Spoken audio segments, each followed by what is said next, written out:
오늘 저는 여러분과 함께 이런 사람에게 복이 있나니라는 말씀으로 은혜를 나누고자 합니다. 복은 사람의 마음가짐에 따라 우리에게 다가옵니다. 마음에 복을 담을 수 없는 그릇이 준비되어 있지 않은 개인이나 민족에게는 모든 복도 달아나 버리고 마는 것입니다.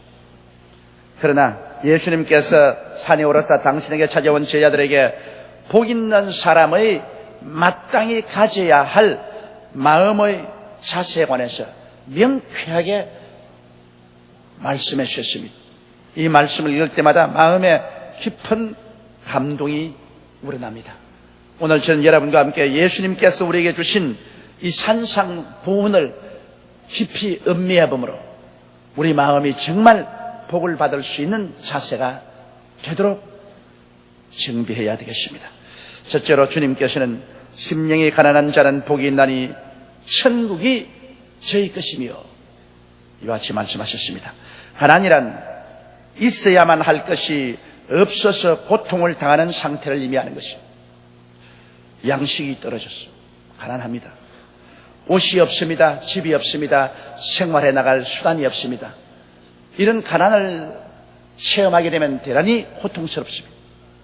우리 하나님께서는 그 어느 누구를 불구하고 물질적으로 육신적으로 가난하기를 원치 않습니다. 왜냐하면 원래 하나님께서 가난을 만드신 적이 없습니다. 하나님은 천지와 만물을 지으시고 에덴을 창설하사 아담 하와에게 주실 때 가난을 만들어서 함께 주신 적이 없습니다. 에덴은 문자 그대로 낙원이었습니다. 보기에도 아름답고 먹기에도 좋은 실과가 풍성히 나고 환경이 지극히 좋은 곳이었습니다. 그러므로 하나님께서는 물질적인 환경적인 가난을 만드신 적은 없습니다. 물질과 환경의 가난은 사람이 마귀와 손을 잡고 하나님을 반역하고 불신하고 불순종하여 저주를 받아 결국 가난을 자초하게 된 것입니다. 그러나 하나님께서는 우리가 심령이 가난하기를 원하고 있습니다. 여러분, 심령이 가난한 것은 마음에 곧 있어야 할 것이 없을 때 마음이 가난해지는 것입니다. 우리가 하나님을 배반하고 타락하고 난 다음에 마음에 있는 귀중한 보화를 다 잃어버렸습니다. 오늘날 사람들은 그 보화를 잃고 난 다음에도 그 보화를 잃은 것조차 모르고 사는 사람들이 많습니다. 심령이 가난한 사람은 자기 마음속에 있어야 할 보화가 없다는 것을 뼈저리게 느끼는 사람인 것입니다. 여러분, 심령에 있어야 할 것은 삶의 의미와 가치입니다. 사람이 세상에 살면서 왜 사는지 그 의미를 알고 가치를 알아야 삶의 뜻이 있지, 사는 것이 바람 부는 대로 물결 튀는 대로 산다면 그것은 동물의 삶과 같은 것입니다. 사람의 마음속에 평안이 있어야 되고 기쁨이 있어야 되고 믿음이 있어야 되고 소망도 있어야 되고 또 사랑이 있어야 되고 또 이 세상을 살고 난 다음에 죽을 때 사후의 세계에 어떠한 일이 일어날 것에 대한 것도 우리 마음속에 알고 있어야만 되는 것입니다. 이와 같은 근원적인 마음에 있어야 할 것이 없으면 마음에 병적인 현상이 나타납니다. 영양실조 현상이 나타납니다. 허무와 무의미를 느끼게 됩니다. 아무리 이 세상에 부귀영화 공명을 다 가지고 있어도 그 마음속 깊은 곳에 늘 안타까운 심정, 아쉬운 마음이 끊임없이 연기처럼 피어오르는 것입니다. 그리고 마음이 불안합니다. 슬프고 미움이 있고 절망이 있고 공허 등의 고통을 마음속에 느끼게 되는 것입니다. 이것은 마음에 있어야 할 것이 없기 때문인 것입니다. 이와 같은 고통을 물질로 얼버무려 덮어버리지 않고 가슴 아프게 느끼는 자, 이 사람이 복이 있다는 것입니다. 오늘날 많은 사람들은 이 영혼의 부르짖음, 영혼의 공허를 그만 세상의 부귀나 영화나 공명이나 세상의 권력 이런 것을 가지고서 채워서 얼버무려 버리려고 하는 것입니다. 그리고 그 가슴에 요구를 눌러버리고 마는 것입니다. 그렇게 될 때 그 마음은 있어야 할 것이 있지 않고 쓰레기로 꽉 들어차서 쓰레기 더미 속에 사여 살다가 일생을 마치게 되는 것입니다.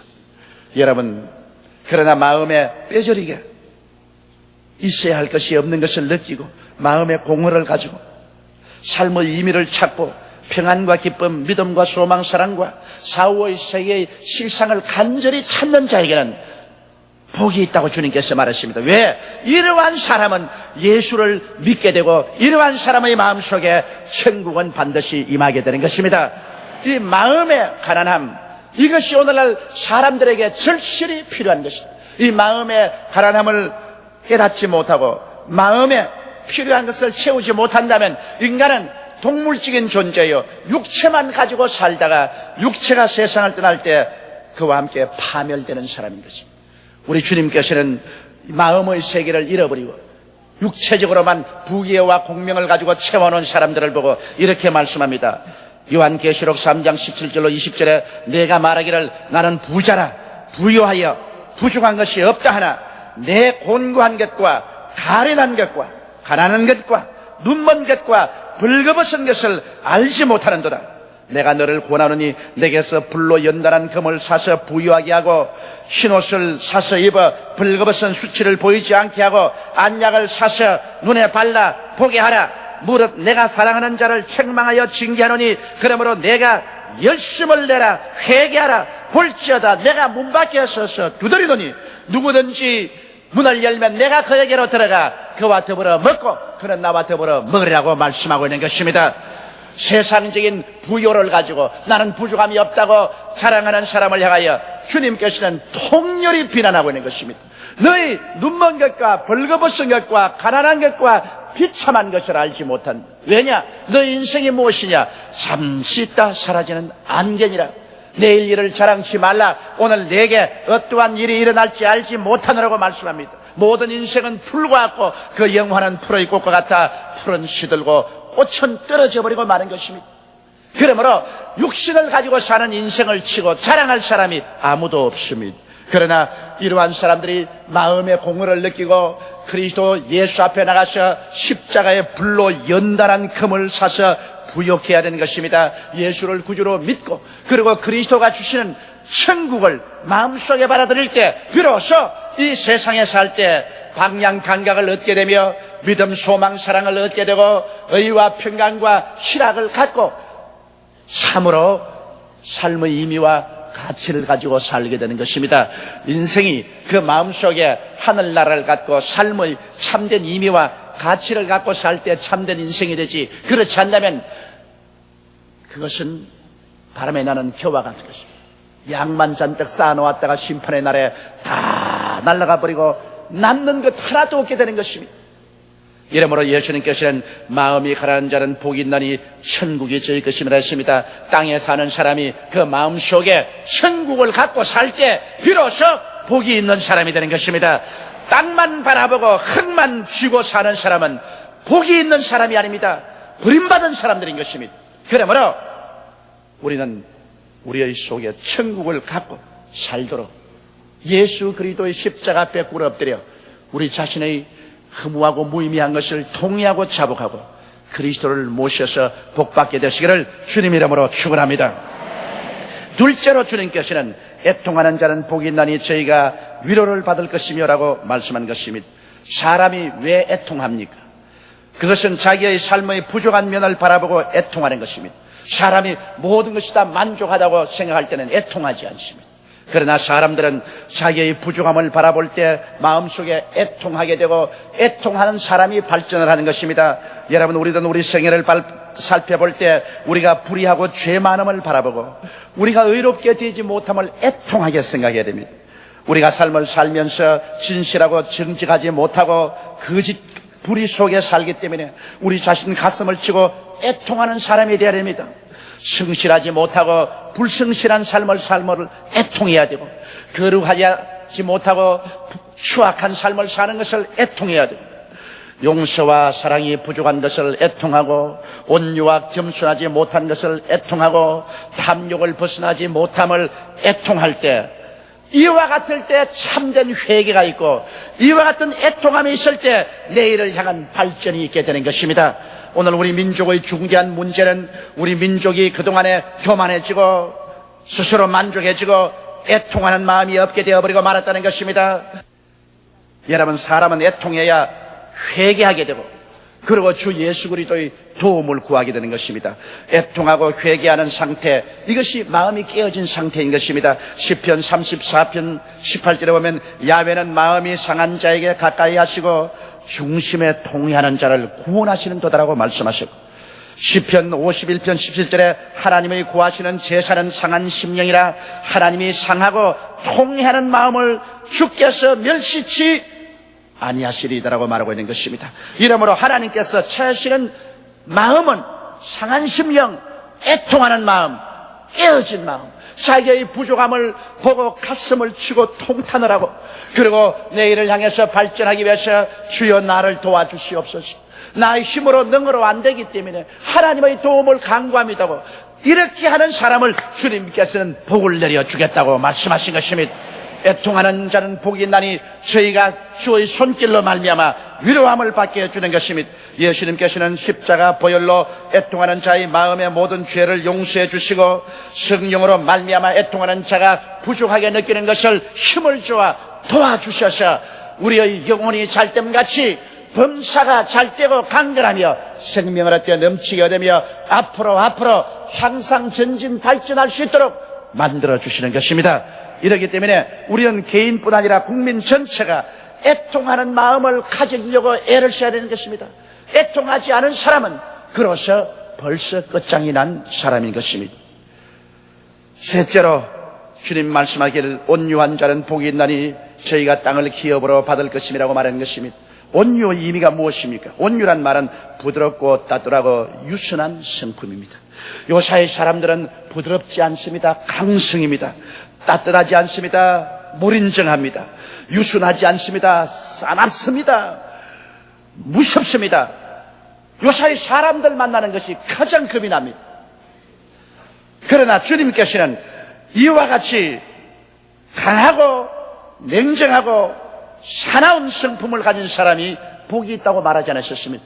부드럽고 따뜻하고 유순한 온유한 성품을 가진 자, 마음이 잘 길들여져서 하나님께 조금도 반항하지 않고 순종하며 믿고 따라가는 사람, 이러한 사람이 온유한 사람인 것입니다. 여러분, 우리가 자연을 살펴보더라도 온유한 짐승일수록 사람과 함께 살고 사람의 도움을 받고, 사나운 짐승은 사람의 도움을 받지 못하고 깊은 산속, 무서운 벼랑끝 이런 데서 삽니다. 사나운 사람일수록 운명이 사납습니다. 자기가 강성이고 그리고 냉담하고 사나운 인생이라고 생각하면 인생도 그렇게 대해줍니다. 그 사람의 인생은 그칩니다. 그러나 온유한 짐승, 소나 말이나 토끼나 개나 온유한 짐승은 주인이 있어서 주인이 먹을 것 주고 보호해주고 지켜주는 것처럼, 온유한 마음을 가진 사람, 따뜻하고 유순하고 부드러우며 마음을 길들여서 순종하고 믿는 사람은 하늘과 땅을 지으신 하나님이 같이 계시고 하나님이 돌봐주시는 것입니다.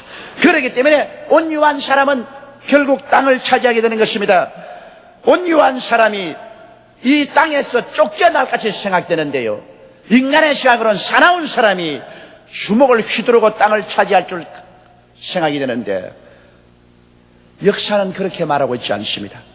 온유한 사람이 천국을 소유하는 것은 그건 말할 필요 없지요. 주님 믿고 순종하는 사람이 천국을 소유하는 것은 당연한 이치지만은, 그러나 온유한 사람이 땅을 기업으로 받는다는 것은 우리 인간의 생각하고는 틀린 것 같습니다만, 그러나 체험과 역사가 그것을 증명하고 있습니다. 시편 37편 11절에 오직 온유한 자는 땅을 차지하며 풍부한 화평으로 즐기려 하였고, 시편 37편 22절에 주의 복을 받는 자는 땅을 차지하고 주의 저주를 받는 자는 끊어지려고 했는데, 주의 복을 받는 자는 바로 온유한 자라고 말했습니다. 오늘날 여러분 지상에서 사라진 소비에트 연방을 보십시오. 제2차 세계대전 이후로 스탈린 이후로 얼마나 세계 평화의 위협이 되었습니까? 그들은 강성이고 무린정하고 싸나왔습니다. 무장하지 않은 칼기를 쏘아서 무고한 수많은 생명을 수장하고도 미안하던 말 한마디 안 하는 강성파인 것입니다. 소련이 그 무시무시한 원자탄과 수탄을 가지고 몰인정하고 사납게 온 세계를 공산하게 흔들 때 땅은 소련이 차지하는 것 같이 느꼈습니다. 그러나 지금은 어디 갔습니까? 자세히 살펴봐도 흔적도 없습니다. 그러나 늘 지는 것 같고 어리석어 보이고 연약해 보이고, 그러나 정이 많은 미국을 위주로 한 자유우방이 어떻게 되었습니까? 땅을 차지하게 됐습니다. 땅을 차지하게 됐습니다. 넷째로 의에 줄이고 목마른 자는 복이 있나니 저희가 배부를 것이며, 여러분, 의란 뜻을 사람들은 잘 모릅니다. 진실한 의란 무슨 의미냐 하면 일생의 죄를 한 번도 안 지은 상태가 의입니다. 한 번이라도 죄를 지으면 그건 의가 아닙니다. 그리고 하나님 앞에 설 때 조금도 부끄럽지 않은 신분을 의라고 말합니다. 마귀가 추호도 참수할 수 없는 인품을 의라고 말합니다. 그런데 이 의를 달성하기 위해서 두 가지 방법을 사람은 씁니다. 자기의 행위로 이 의에 도달하려고 하는 모든 종교가 이 의를 요구합니다. 그러나 이 의는 불가능합니다. 왜냐하면 사람이 행위로 의롭게 될 사람 지상에 아무도 없습니다. 성경은 말씀하기를 모든 사람이 죄를 범하였으니 하나님의 영광에 이르지 못한다고 말하셨으며, 성경은 죄를 짓지 않는 의인은 한 사람도 없다고 말하셨습니다. 그러므로 인간의 행위로서 의에 도달할 사람은 없습니다. 그러면 우리가 모두 죄인으로서 버림받을까요? 이제는 인간의 행위가 아닌 다른 방법으로 온 의가 있습니다. 이것은 믿음으로 얻는 의인 것입니다. 예수님께서 우리의 죄를 다 짊어지시고 십자가에 못 박여 몸을 찢고 피를 흘리심으로 우리의 영원한 죄를 다 영원히 청산해버리므로 주께서 청산해서 용서를 주셔서 용서받은 의인이 되는 것입니다. 고린도후서 5장 21절에는 이렇게 말하고 있습니다. 여러분 한번 따라 말씀해 주시죠. 하나님이 죄를 알지도 못하신 자로 우리를 대신하여 죄를 참으신 것은 우리로 하여금 저희 안에서 하나님의 의가 되게 하려 하심이라. 여러분, 예수를 믿어서 의롭게 되는 것이 어느 정도 의롭느냐? 하나님의 의가 되게 하려면 것입니다. 하나님이 죄 없으시고 의로운 것처럼 우리도 예수 믿으면 하나님처럼 죄 없고 의롭게 된다는 것입니다. 보통 의로움이 아닌 것입니다. 하나님처럼 어려워져서, 그래서 하나님이 내 안에, 내가 하나님 안에 있게 되고 하나님과 자유로 교제해도 조금도 죄책을 느끼지 않고 정죄감을 느끼지 않고 살아갈 수 있는 의, 이것은 예수를 믿음으로 말미암아 하나님이 선물로 주시는 것입니다. 이런 행위로 말미암지 않습니다. 믿음으로 얻습니다. 이러기 때문에 오늘날 믿음을 통하지 않고 의롭게 될 사람은 천하에 아무도 없는 것입니다. 그렇기 때문에 성경은 말하기를 의에 줄이고 목마른 자는 복이 있나니 저희가 배부를 것임이라 했었습니다. 의롭게 살려고 애를 쓰고 의롭게 살려고 몸부림을 칩니다. 그러나 지나고 보면 지은 것은 죄밖에 없습니다. 내 평생 살아온 걸 뒤를 돌아보니 걸음마다 자중마다 죄뿐입니다.